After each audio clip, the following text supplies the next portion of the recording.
पूर्व कथा। ब्रह्मा, विश्व के सृजनहारक देवता, जिन्हें चतुर्मुख भी कहा जाता है, उनकी अपूर्व कथा आदिम युग में घटी। जब ब्रह्मा ने सृष्टि की रचना की, उनका उद्देश्य संपूर्ण मानवता की सहायता करने का भी था। उस समय की बात है जब धरती पर मानव का एक अत्यंत आदर्श समाज बसा हुआ था।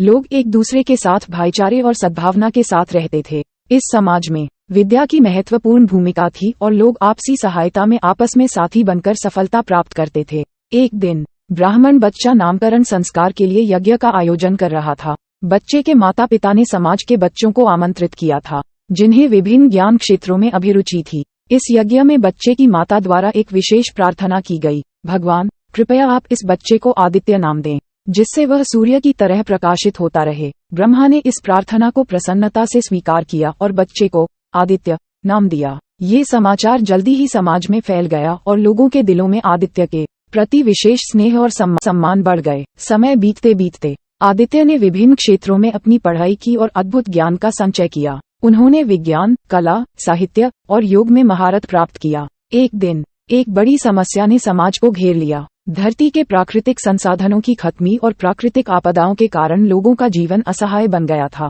उनकी खाद्य, पानी और स्वास्थ्य समस्याओं का समाधान नहीं था। आदित्य ने समाज के लोगों की समस्याओं को देखकर अपने हृदय में उनके प्रति सहानुभूति और उनकी मदद करने की इच्छा जागी। वे ने ध्यान में जाकर भगवान विष्णु की प्रार्थना की और उनसे मानवता की सहायता करने की अनुमति प्राप्त की। भगवान विष्णु की कृपा से आदित्य को अद्भुत शक्तियों का आभास हुआ। उन्होंने अपने विज्ञान और योग के शिक्षकों की माध्यम से लोगों की मदद करना शुरू किया। आदित्य ने प्राकृतिक संसाधनों का संरक्षण करने के उपाय ढूंढने में मदद की। उन्होंने लोगों को खेती, वनस्पति उपयोग और जल संचयन के तरीकों का प्रशिक्षण दिया। वे लोगों को ये सिखाने में मदद करते थे कि प्राकृतिक संसाधनों का सही तरीके से उपयोग वे स्वयं की सहायता कर सकते हैं। आदित्य ने योग के माध्यम से लोगों को अपने मन की शांति और शक्ति का अनुभव कराया। वे लोगों को योग से जुड़े विभिन्न प्रकार के प्राणायाम, ध्यान और आसनों का प्रशिक्षण देते थे, जिससे उनका दिमाग शांत और शरीर स्वस्थ रहता। आदित्य की इस सहायता से समाज में एक नई सामाजिक क्रियात्मकता उत्पन्न हुई,